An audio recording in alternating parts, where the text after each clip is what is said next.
Hola, buenos días. Estamos aquí con el grupo de Teoría de Educación para explicarles el trabajo que nos ha tocado exponer, que es la escuela nueva. Yo voy a hacer una pequeña introducción y aquí mis compañeros van a seguir exponiendo el trabajo para que comprendáis en qué consiste la escuela nueva.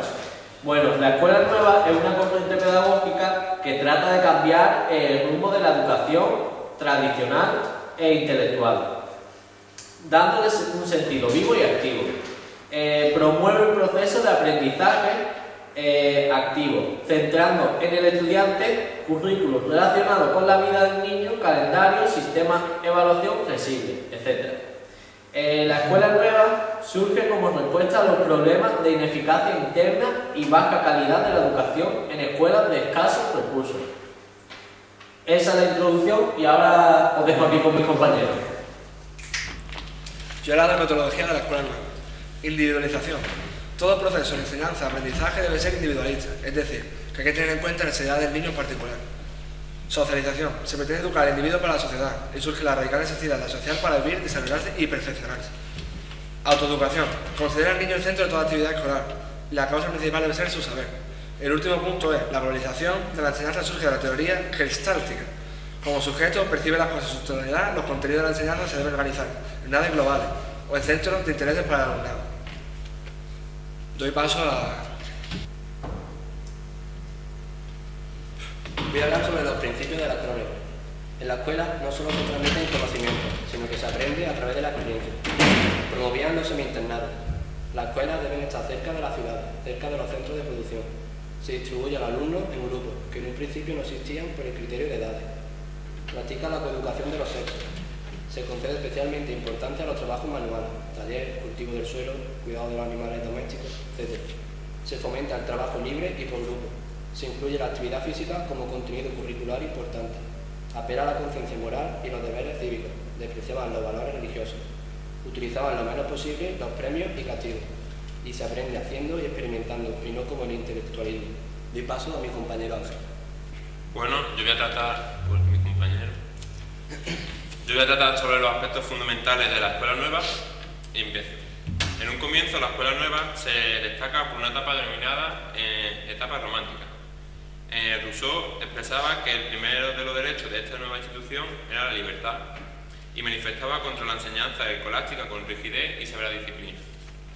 Por otra parte, se dejaba ver al niño como un sujeto pasivo y se buscaba cuáles son las necesidades básicas que requiere el niño para su vida cotidiana y para un futuro. Por otra parte, el niño ocupa el centro de toda organización educativa y el predominio espontáneo de la enseñanza es lo que organiza el cumplimiento de todos los objetivos fundamentales. Falta una mayor orientación y el control de las acciones a realizar por el alumno. El profesor no está tan encima del alumno, lo deja que sea más creativo. Existe la existencia de problemas de estructura de los contenidos, no están tan estructurados los contenidos que deben dar los profesores a sus alumnos y la necesidad de un personal cualificado. Necesita unos profesores con unos conocimientos básicos y que vayan más allá y que estén bastante cualificados. Por otra parte, el nuevo papel que tiene el maestro consiste en el perfeccionamiento individual y corporativamente en colaboración con los alumnos, organización de las materias y de la vida comunitaria en la escuela.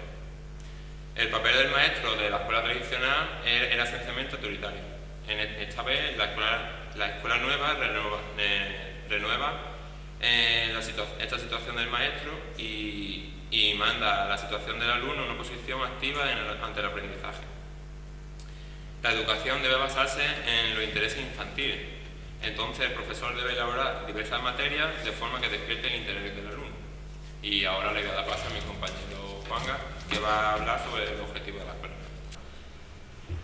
Pues yo voy a hablar de los objetivos principales que tiene esta escuela nueva y bueno, estos objetivos son que los niños deben ser capaces de realizar las cosas por sí mismos, es decir, sin la necesidad de otras personas para llevarlas a cabo. Otro objetivo era facilitar a los niños una gran variedad de experiencias. Otro, que realmente es abierta y libre, es decir, que no deben hacer todo lo que se les dice, sino que son libres de experimentar.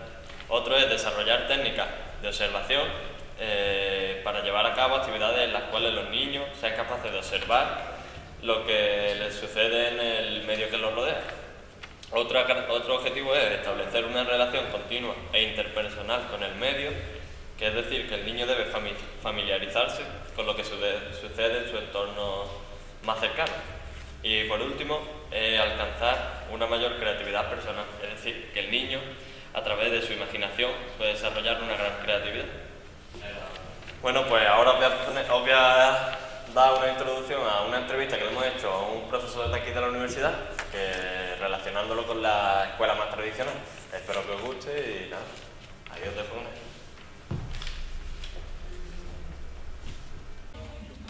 Hola, buenos días, María José. Empezamos cuando usted quiera, ¿vale? La primera pregunta es, ¿sobre qué fecha más o menos estuvo escolarizada? Pues calculo que sobre 1969 hasta el 75-76 en primaria. Vale. ¿En qué tipo de escuela estudió? En un colegio religioso. ¿Era rural o en ciudad? En ciudad. Vale. ¿Cuál era la organización de las aulas? ¿Niveles, número de alumnos? Pues era una escuela graduada y estaba la organización, bueno, pues primero, segundo, tercero. De cada curso había, recuerdo, 3 clases. Y éramos aproximadamente 30, 40 niñas por clase. ¿Qué asignaturas cursabas? Pues teníamos matemáticas, teníamos ciencias naturales, lengua, literatura. ¿Qué más? Teníamos pretecnología y teníamos labores. ¿El contenido pensaba usted que era útil? La verdad que el contenido se hacía bastante aburrido, porque, bueno, era siempre lo mismo, siempre teníamos que usar el manual de clase y era un poco, repito, aburrido. ¿Qué material didáctico se utilizaba?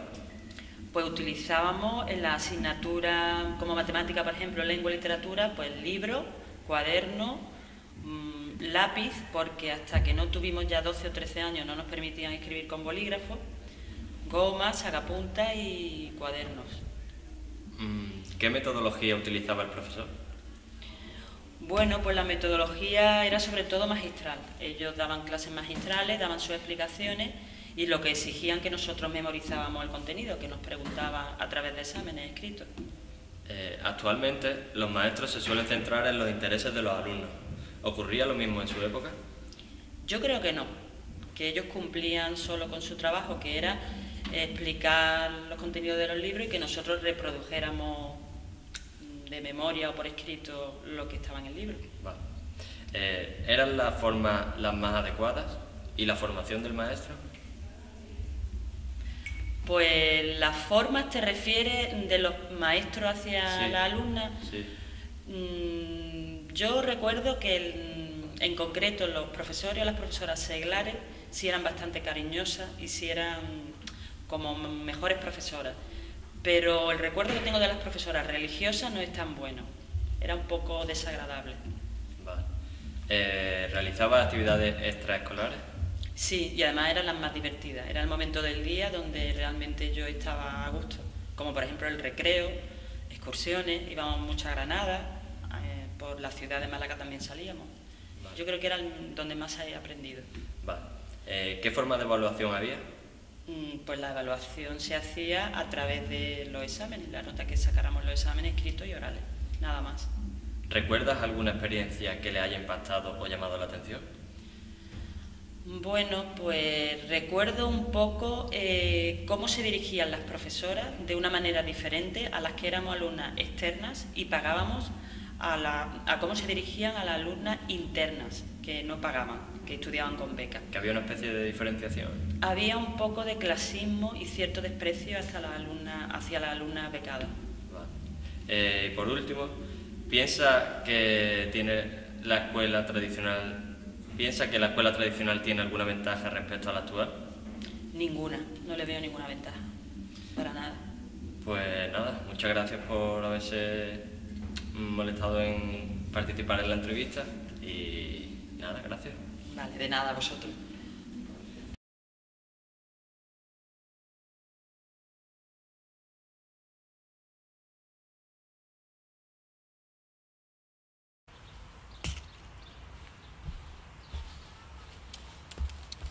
Bueno, como hemos visto en la entrevista realizada a la profesora, en la escuela nueva tenemos la diferencia con la escuela tradicional de que se recogen los principios y valores, además de que eran menos estrictos que la escuela tradicional.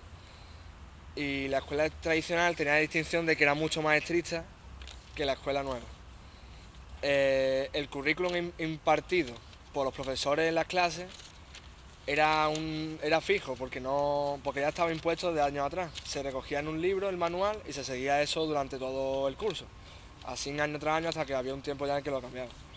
En diferencia con la escuela nueva, por la escuela nueva podían los niños y los profesores veían lo que les convenía más y hacían modificaciones adecuándose a los contenidos que ellos querían, lo que iba más conveniente para el alumno. Además, el material que había en clase era mucho más flexible y daba la oportunidad a realizar nuevas situaciones didácticas. Es decir, que se podían hacer nuevas actividades que no estaban impuestas en la tradicional. Hola, yo voy a hablar un poco de la actualidad. En la actualidad, en la educación del niño se sigue dando lo que es el fenómeno de escuela tradicional. ¿Y de qué manera? Pues los profesores intentan innovar en métodos, intentando apartarse un poco de lo que viene siendo la escuela tradicional. Pero hay dos factores que le impiden o le limitan esta libertad de innovar en métodos. ¿Y cuáles son? Por una parte, los padres, al ver que se le aplican unos métodos que le dan más libertad al niño, lo ven como una amenaza que puede desembocar en rebeldía por parte de este, que va a desobedecer. Y por otro lado, el profesorado se ve coaccionado por el sistema educativo que se le ha impuesto de antemano. Es decir, que se ciñen solo a dar el temario que se le ha puesto. Y bueno, ahora voy a hablar de la escuela nueva en la actualidad. Algunas escuelas en la actualidad están basadas en las escuelas nuevas, es decir, en el pensamiento pedagógico antiautoritario, en el que los educadores o profesores aplican en los niños una serie de actividades, como por ejemplo una en la que le ceden el poder a los niños para que ellos creen un ambiente de autogobierno, es decir, que ellos vean que necesitan una serie de normas y reglas para que haya un ambiente fluido. Bueno, yo voy a hablar sobre la crítica hacia la escuela nueva, ya que no todo lo que se pensaba y se decía en ese momento y en la actualidad era algo positivo. Y empiezo. Los críticos pensaban que la educación no venía dada de una improvisación no planteada, o sea, que no planificaban de antemano a lo mejor los contenidos que van a dar en una asignatura, sino que día a día iban formando lo que iban a dar en las clases. Se proporcionaba escasos conocimientos y contenido, ya que como no existía una planificación, pues se quedaban cosas atrás, ¿no? El maestro que debía impartir estas clases debía estar muy bien preparado, ya que lo requería este tipo de clases. Y referente a la educación, no atiende adecuadamente a una formación del niño, ya que conlleva un antiintelectualismo que convierte a la escuela en un recreativo, o sea que los niños, aparte de ir a estudiar y demás, que sí, pero que hacían demasiadas actividades, pensaban estos críticos y a lo mejor no se ceñía tanto a un contenido o a unos conocimientos que le podría hacer falta más para un futuro, y despreciando el conocimiento a favor de la actividad. Bueno, pues por último, nosotros hemos llegado a la conclusión de que la escuela nueva planteó un nuevo sistema y un nuevo modelo de educación, centrándose en los intereses y en el bienestar del niño. Por ello, intentaba que el maestro, que la formación del maestro y la educación que éste le diese a sus alumnos tuviera varios principios distintos de los que se ha visto en la escuela tradicional, basado en el respeto, la empatía y unos buenos principios para que el niño se pueda fijar en él, en los que se pueda fijar en el niño. Hemos llegado a la conclusión de que tiene muchos pros y contras, pero que realmente ha sido buena porque es la que ha desembocado un gran cambio en la educación primaria de nuestro país. Y nada, este ha sido nuestro trabajo de teoría de la educación y esperemos que os haya gustado. ¿Y tú de qué escuela eres?